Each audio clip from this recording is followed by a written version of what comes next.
এখন আমি দেখাইব যে আপনি ফোনের পাসওয়ার্ড ভুলে গেলে পাসওয়ার্ড খুব সহজে কিভাবে বার করবেন। পাসওয়ার্ড আপনার ফোনের পাসওয়ার্ড কীভাবে দেখবেন। প্রথমে আপনার ফোনে ডায়াল বেড়ে যাবেন,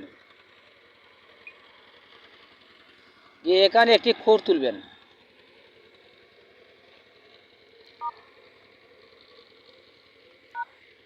*#0011।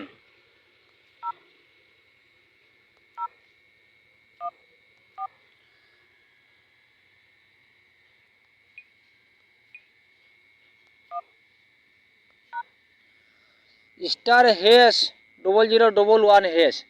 এই কোডটি তুলে আপনারা ডায়াল করবেন। ডায়াল করার পরে একটি লেখার অপশন আসবে। অপশন আসার পরে উপরে থ্রি ডটে ক্লিক করবেন। থ্রি ডটে ক্লিক করার পরে আপনার ওয়াইফাইয়ে যাইবেন। ওয়াইফাইয়ে যাওয়ার পরে আপনার পাসওয়ার্ড আপনারা দেখতে পারবেন। তাই আজ এই পর্যন্ত। আমার ভিডিও যদি ভালো লাগে আমার চ্যানেলটির সাথে থাকুন। সবাইকে ধন্যবাদ।